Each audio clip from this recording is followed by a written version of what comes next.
So for me, that's not a story. When you start getting different answers, then I'm not getting the actual story. And they're assessing it. And I get that as well. You have to have a little bit of grace, back to the point. We're in this emergency environment and everything else. So I just want to determine a bad mistake. Instead of sitting down, I should have stood up and walked back, got in my car and drove back to my house. Instead, I chose to sit there with my wife and a number of other couples that were outside the household. And you can quibble about the guidelines. Facts, but no one has any patience anymore.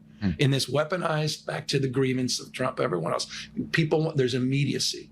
And lies travel the proverbial world, and it's hard to get the facts out there unless you have the backing of those facts and you can communicate them soberly. And so that's what we're trying to achieve.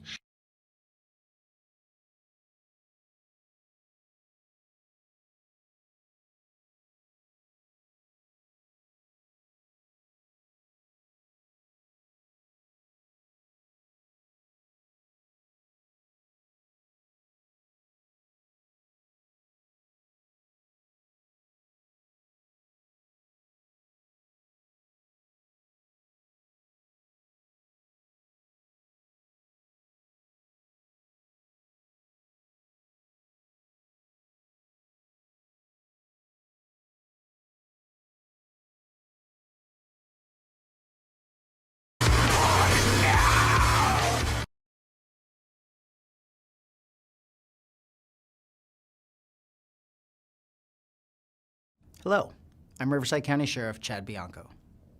We have all recently learned of the new regional approach to combating COVID-19 and the pending closure and stay-at-home orders from our governor. We were also told there was a potential he would be withholding federal and state funding from counties who did not enforce the orders. Ironically, it wasn't that long ago our same governor loudly and publicly argued how wrong it was for the President of the United States to withhold federal funding from states not complying with federal laws. The dictatorial attitude toward California residents while dining in luxury, traveling, keeping his business open, and sending his kids to in-person private schools is very telling about his attitude toward California residents, his feelings about the virus, and it is extremely hypocritical. These closures and stay-at-home orders are flat out ridiculous. The metrics used for closures are unbelievably faulty and are not representative of true numbers and are disastrous for Riverside County. When the medical field is so split about this virus, it might be time to employ a little common sense. Keeping money and support from our hospitals who are struggling with normal, seasonal increases in patients coupled with COVID-19 patients is irresponsible. It appears part of the new goal is to shift attention away from his and others' personal behavior with a do as I say, not as I do attitude by turning public opinion against California sheriffs. He is expecting us to arrest anyone violating these orders, cite them and take their money, close their businesses, make them stay in their homes, and take away their civil liberties, or he will punish all of us.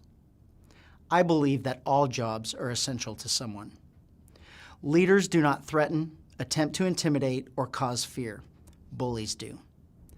As has been our position from the beginning of this pandemic, the Sheriff's Department is asking and expecting Riverside County residents to act responsibly and do what they can to protect themselves and their family from contracting the virus. Wear your mask and practice social distancing. While the governor's office and the state has threatened action against violators, the Riverside County Sheriff's Department will not be blackmailed, bullied, or used as muscle against Riverside County residents in the enforcement of the governor's orders. I wish you all a very Merry Christmas, Happy Holidays, and a safe and Happy New Year.